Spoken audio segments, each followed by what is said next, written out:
CGP 2023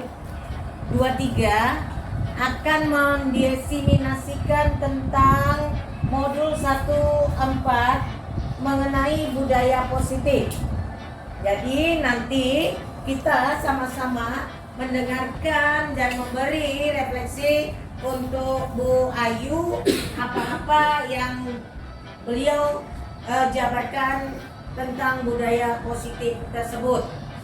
Jadi Bu Ayu ini ya untuk yang kedua kalinya ke sekolah kita, CGP yang kedua kalinya yang datang ke sekolah kita untuk mendesiminasikan, dan hasilnya nanti mereka uploadkan ke PNN ya, melalui CPKB. Jadi itu tugas daripada CGP, salah satunya yaitu harus mendesiminasikan dan untuk diambil bukti-bukti fisiknya. Jadi untuk Bu Ayu,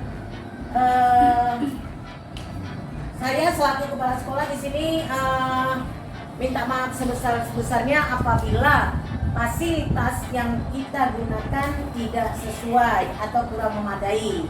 Jadi inilah yang kita punya dan kita buat untuk membuat diseminasinya. Ya, kepada Bu Ayu saya persilakan untuk melanjutkan mengenai diseminasi budaya positif agar tidak buang waktu yang lebih lama lagi. Ya, kami persilakan.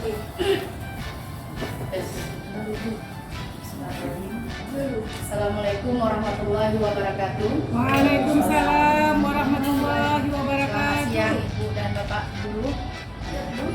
Ya, alhamdulillahirabbil alamin wassalatu wassalamu ala asyrofil anbiya'i wal mursalin wa ala alihi washabbihi wa ajmain.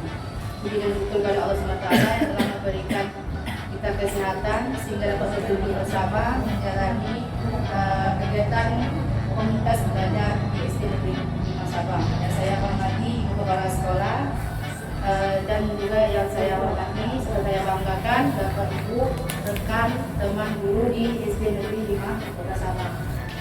Pada kesempatan hari ini saya mengucapkan terima kasih karena memberikan waktunya untuk melihat apa yang ingin saya sharekan, pembelajaran yang selama ini kami lakukan di CGP Angkatan 9 ini. Salah satunya yaitu materi desiminasi budaya positif. Budaya positif ini tentunya Bapak Ibu sudah melakukannya, kita sudah melakukannya sejak hari mulai dari memberikan salam kepada anak, kemudian melakukan pembiasaan-pembiasaan di kelas, di sekolah, seperti membuang sampah, memberikan salam, itu merupakan budaya positif. Jadi budaya positif ini sebenarnya yang sering dan sudah dilakukan. Tentunya lebih banyak pengalaman dari Bapak Ibu tentang budaya positif ini. Ya. Ini untuk kita ketahui dulu apa sih tujuan pendidikan menurut Ki Hajar Dewantara. Menurut Ki Hajar Dewantara, pendidikan itu menuntun segala kodrat yang ada pada anak-anak agar mereka dapat mencapai keselamatan kebahagiaannya setinggi-tingginya dari sebagai manusia maupun sebagai anggota masyarakat. Jadi sebenarnya tugas pendidik itu hanyalah menuntun, membimbing, mengarahkan siswa. Kita tidak bisa mengubah karakter yang dimiliki anak-anak karena anak-anak itu sebenarnya sudah memiliki karakter masing-masing, kodratnya masing-masing, sehingga tugas kita hanyalah menuntun, mengarahkannya. Ki Hajar Dewantara ini mengibaratkan bahwa seorang pendidik itu adalah seorang petani, di mana seorang petani itu dia hanya bisa menanam bibit padi, kemudian dia merawatnya hingga menumbuhkan padi-padi yang subur. Dia tidak bisa mengubah dari padi menjadi cabai, nggak bisa. Dia hanya bisa merawatnya hingga menjadi padi yang baik kualitasnya. Begitu juga dengan kita sebagai pendidik. Dia hanya bisa mengarahkan anak-anak itu, menuntun anak-anak itu ke arah yang lebih baik. Budaya positif adalah nilai-nilai keyakinan atau kebiasaan-kebiasaan yang baik di sekolah. Dalam Kemudian kita perlu tahu apa kebutuhan dasar manusia serta motivasi perilaku manusia. Kemudian kita harus mengetahui restitusi atau posisi kontrol sebagai guru bagaimana. Dan kemudian kita melakukan membuat keyakinan kelas. Dan yang terakhir yaitu segitiga restitusi. Yang pertama kita akan melihat perubahan paradigma belajar. Ini merupakan pembelajaran yang dirancang berdasarkan prinsip pembelajaran berdiferensiasi. Yang kita ketahui Bapak Ibu, pembelajaran diferensiasi itu pembelajaran yang menuntut untuk memenuhi kebutuhan siswa. Kadang-kadang kala ada siswa kita yang dia punya kemampuan dalam audio, dalam visual, ada kinestik. Jadi kita di sini dituntut untuk bagaimana cara mengetahui cara belajar anak-anak itu untuk dia memenuhi kebutuhan belajarnya, sehingga para peserta itu bisa terpenuhi kebutuhannya berdasarkan tahap perkembangan sesuai teori psikologi modern untuk mewujudkan profil pelajar Pancasila. Nah, di sini kita bisa melihat profil pelajar Pancasila anak-anak itu bergotong royong, kreatif, bernalar kritis, mandiri, beriman dan bertakwa, serta berkebinekaan global.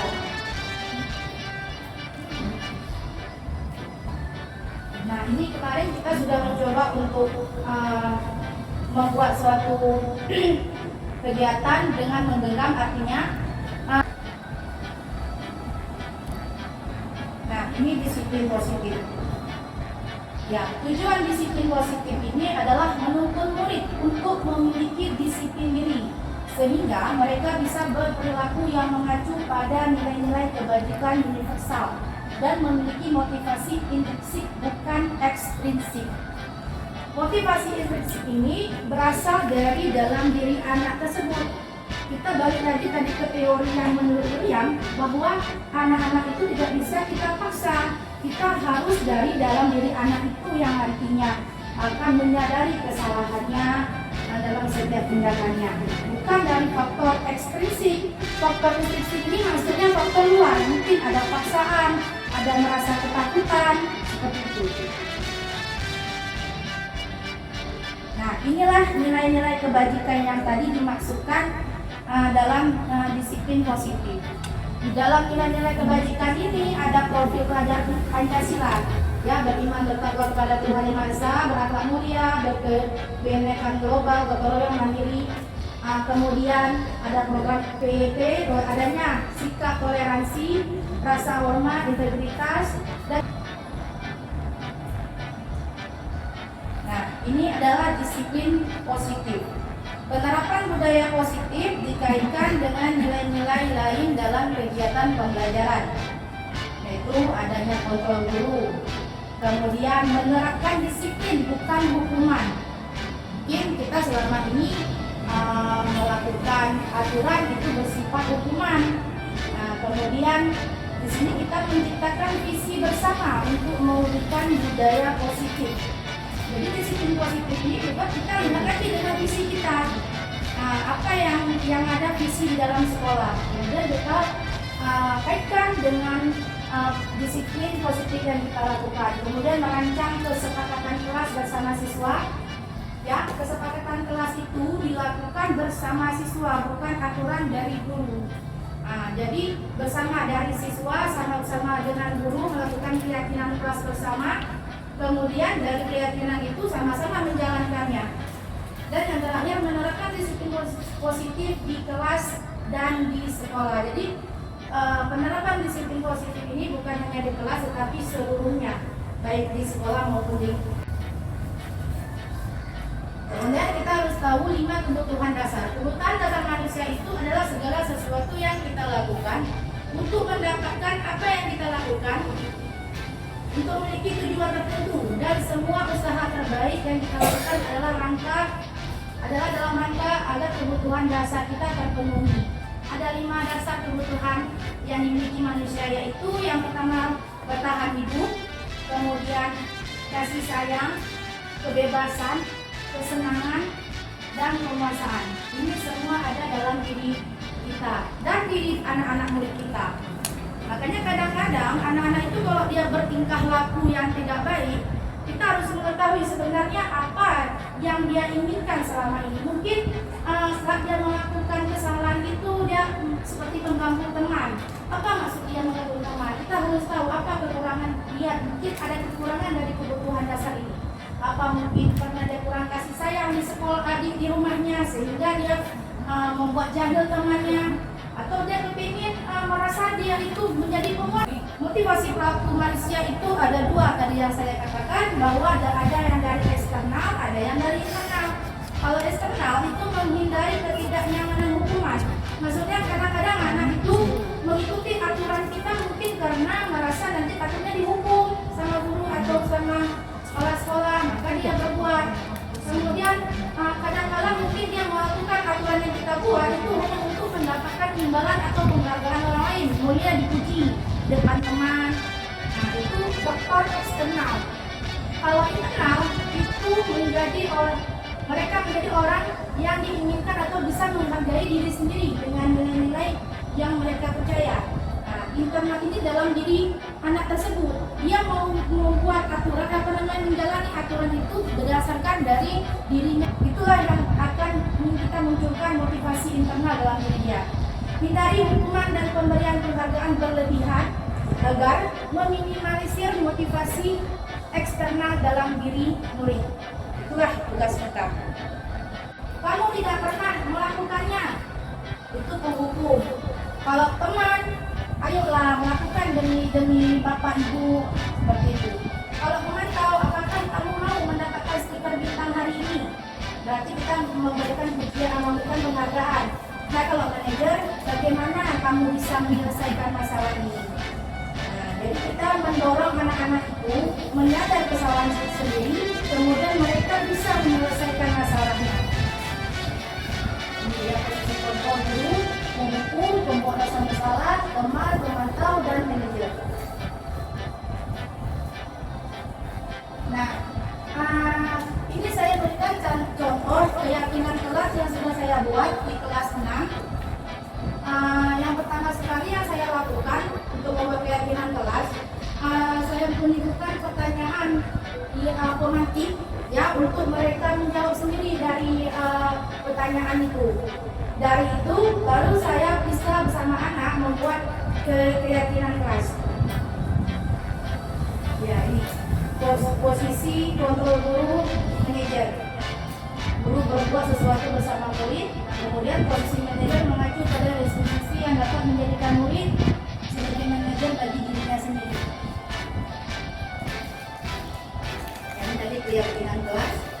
Nah, saya yakin Bapak Ibu pasti sudah membuat keyakinan kelas tentunya di kelasnya masing-masing. Jadi kenapa kita perlu adanya dibuat keyakinan kelas? Pertama kita buat dulu pengaturan kelas, kemudian keyakinan kelas. Setelah itu baru ada lingkungan positif. Setelah kita melakukan semuanya, baru terakhir dikatakanlah budaya positif. Ini keyakinan kelas. Guru berkelas dan menunjukkan keyakinan sekolah kelas. Nah, ini keyakinan yang sudah kami buat di kelas masing-masing. Kelas 6. Saya sertakan Roji dan Nema kemarin itu. Jadi Roji dan Nema itu kemarin bertengkar di kelas. Kemudian yang langkah awalnya saya lakukan, pertama menengahi dulu mereka. Kemudian saya bilang nanti masuk ke ruangan saya, ke ruangan ibu untuk kita selesaikan bersama. Kemudian langkah yang pertama saya selesaikan, yaitu masing-masing saya tanyakan dengan menstabilkan identitas. Maksudnya saya tanyakan dulu apa masalahnya. Nah, kemudian saya lakukan validasi tindakan yang salah. Saya mendadak maksudnya membuat mereka untuk apa kesalahannya. Apakah yang mereka lakukan itu salah? Apakah yang mereka lakukan itu sudah baik? Di situ dari validasi tindakannya salah yang saya lakukan. Dan terakhir saya menanyakan keyakinan apakah yang kalian buat tadi itu sudah masuk ke dalam keyakinan kelas. Ternyata mereka menyadar sendiri tidak bu dibilang. Terus bagaimana cara menyelesaikannya? Akhirnya mereka tahu apa yang dapat mereka selesaikan dari masalah itu.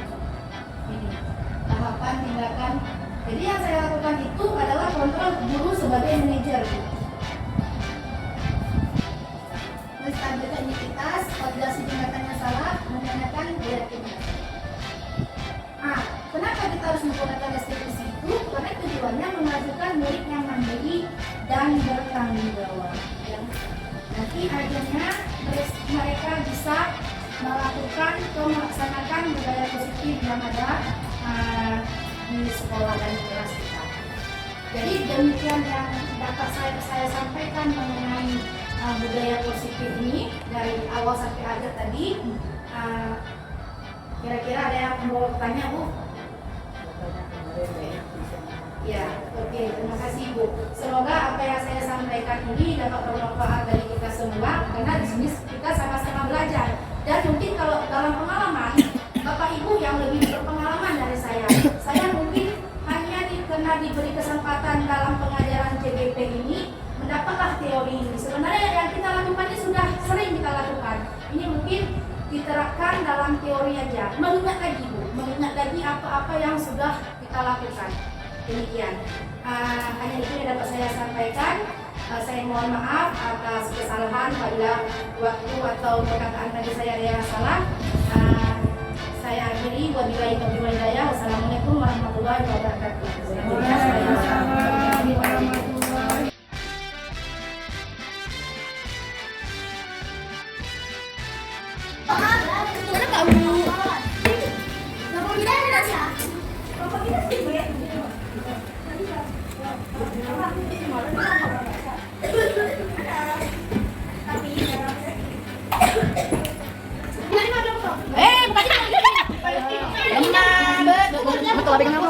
Ini yang susah. Ini yang megang. Bisa kali kita kamu.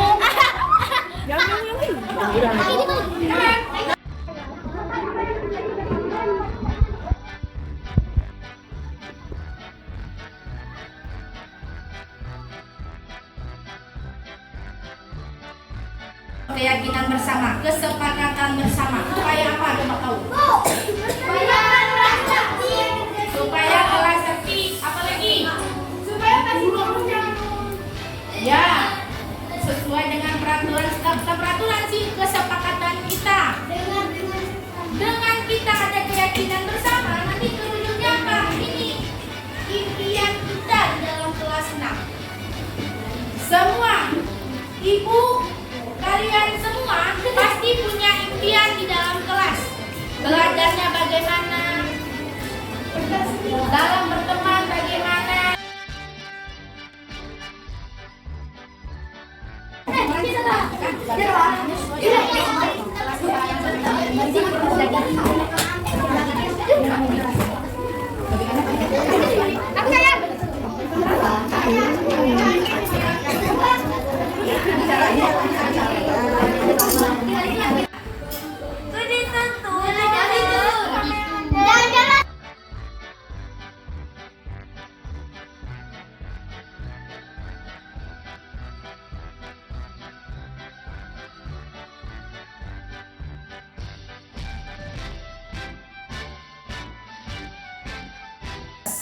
Apa yang Bu Ayu Septriani tadi telah sampaikan mengenai budaya positif itu sudah bagus dan bisa ditanamkan dan diterapkan oleh kita semua yang guru-guru, khususnya guru-guru yang mengajar di SD 5 ini.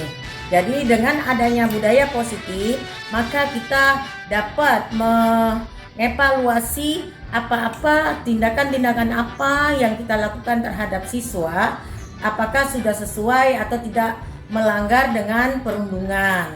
Jadi kita selaku pendidik itu mempunyai batasan-batasan. Dan banyak-banyak terima kasih kepada Bu Ayu yang sudah mendiseminasikan budaya positif ini di SD kita ini. Dan khususnya bagi kita semua, saya harap dapat kita terapkan di lapangan. Ya, begitu saja dari saya. Demikianlah. Saya di sini bernama Isma yang mengajar di kelas 3 SD Negeri 5, ingin memberi kesan setelah Bu Ayu memaparkan tentang energi positif yang diterapkan di sekolah. Alhamdulillah, paparan dari Bu Ayu sangat kami pahami dan sangat bagus dan bermanfaat untuk kami para guru di SD 5. Karena setelah Bu Ayu memaparkan makna dari budaya positif di sekolah, maka kami sebagai guru di SD 5 bisa mengaplikasikan dalam kehidupan sehari-hari dalam mengajar di kelas masing-masing. Demikian yang dapat saya sampaikan. Saya dan Kusnam, saya sangat senang dalam membuat kesepakatan kelas. Saya sangat senang karena ada yang membantunya, saya dan teman-teman saya. Dengan adanya kesepakatan kelas, saya dan teman-teman saya bisa tertib dan tidak ribut. Senang karena sudah membuat kesepakatan kelas bersama ibu dan teman-teman tadi. Dengan adanya kesepakatan kelas, kita dapat melakukan pembelajaran dengan baik dan tertib.